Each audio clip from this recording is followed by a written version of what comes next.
Okay, guys, this is just too perfect. I don't even know what to say about this. You know, it was coming. Someone was going to write it. It was coming. It was inevitable. It was like a law of nature that this was going to happen. Robert Reich writing that we should have Liz Cheney for president. Go ahead and put this up on the screen. He says, Liz Cheney for president, ? And this is a guy who like considers himself a progressive. Like, what are you talking about? He worked for Bill Clinton, you know. I mean, he positions himself on economics and on cultural issues on the lefter side of the political spectrum. What? So here's what he says. Let me make his case. Cheney is a firm conservative. I've opposed many of her positions, but we are at an inflection point in this nation over a set of principles that transcend any particular positions or policies. If we cannot agree on the sanctity of the Constitution, the rule of law, we are no longer capable of self-government. The real battle in 2024 will not be between Democrats and Republicans. It will be between forces supporting democracy in America and those supporting authoritarianism. Trump is the de facto leader of the forces supporting authoritarianism.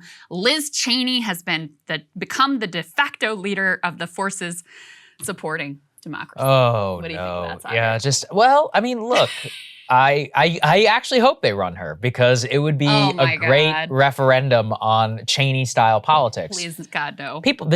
I hate the unidimensional nature in which we talk about politicians. And, you know, Mitt Romney is like a freaking hero right now because apparently, you know, because he voted to impeach Trump. George W. Bush, you know, I'm reading this book, I finally got around to it, that This Will Not Pass, the recent book about the January 6th and the first year of the Biden presidency. And they talk there specifically about how Cheney and Romney and George W. Bush were all allied with Nancy Pelosi in order to speak out about Donald Trump.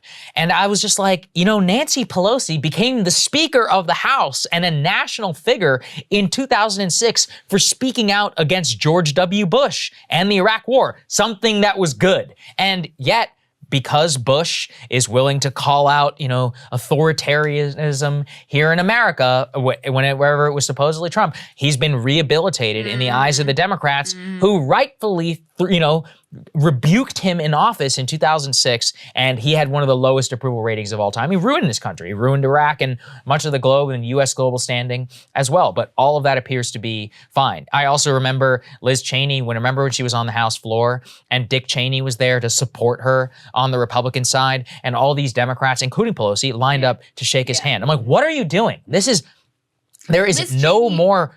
No family has done as much damage, other than the Bush family, to the standing of the United States, of our global standing, of our internal politics, more than these two families. I mean, they should be pariahs for all time. Having a decent position on Trump being bad and Jan 6, it does not absolve much worse crimes that were committed. I mean, okay, there's several things I want to say about this. First of all, the idea that anyone who backed and continues to believe in the sanctity of the Iraq War and its attendant torture and war crimes and whatever, not a real friend of democracy. Just throw that one out there, number one.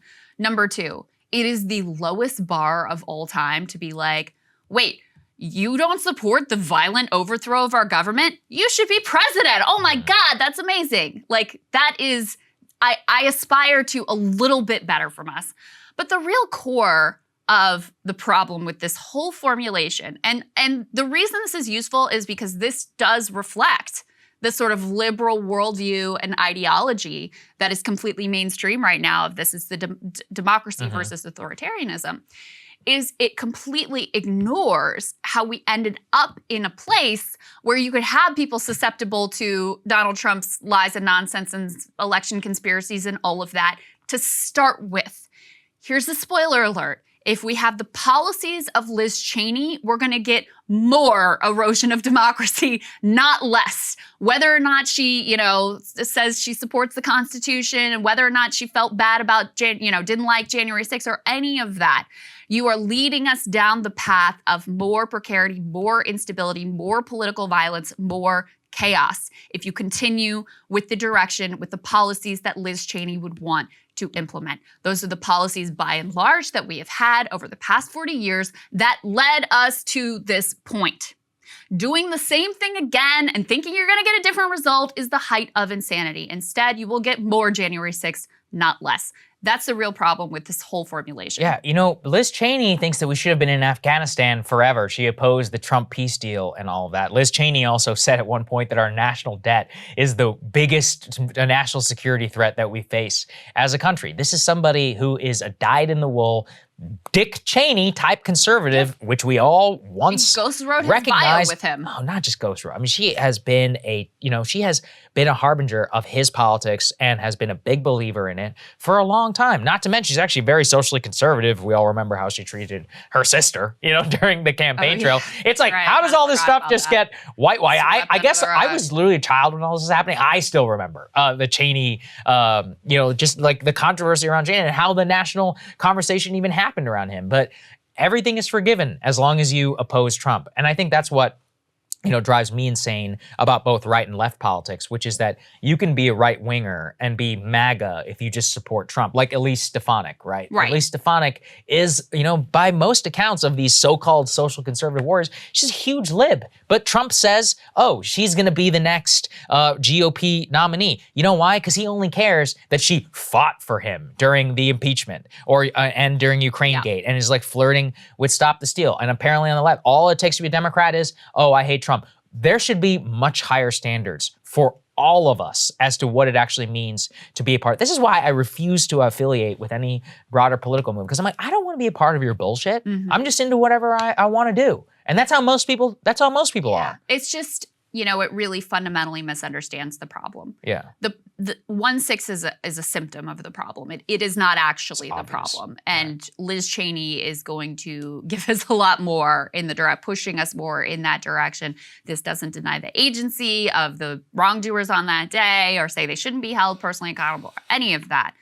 But it fundamentally misunderstands the problem that we are facing in this country, which started, a long time ago, decades ago, has been perpetrated by both parties. If we don't have a dramatic shift, we are going to continue to head in this direction.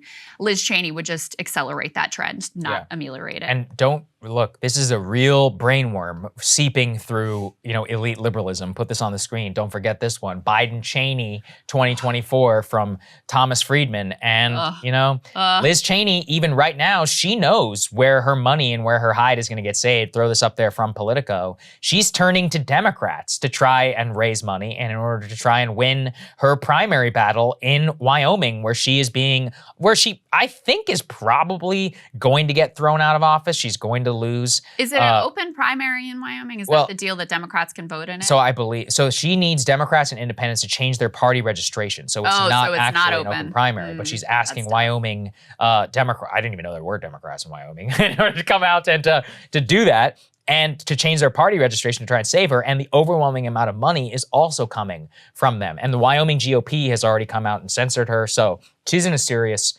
problem. This is very likely the twilight of her career. But don't forget, because she was mean to Trump, and if she goes out the right way, we all know that she'll be sitting on the board of Raytheon or one of these corporations the moment that she comes out of office. So it's not like she won't be well taken care of once she's out. Yeah, and she's got like the liberal stamp of approval now. There you go. So she's, acceptable in mainstream polite society. I don't want to take away, I think everybody who's been a presenter in the January 6th hearings, I think she's been the most effective. I do think she knew that coming on against Trump in this very public way, and she has gone, to the mat for, in this direction. She knew this was going to potentially cost her a career, and she did it anyway. And I do want to give her credit for that.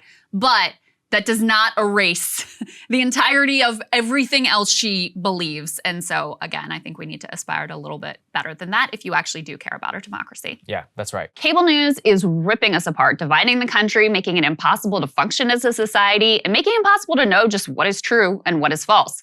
But the good news is they are failing and they know it. That is why we're building something new, a new mainstream, a healthier one, something more trustworthy, something that we are going to need in one of the most pivotal times in American history. We are building up here for the midterms, for the upcoming presidential election, but we need your help. So if you can help us out by becoming a premium member today at breakingpoints.com, we're trying to change America for the better and the entire world. So what are you waiting for, guys? Go to breakingpoints.com and sign up and help us build a new mainstream.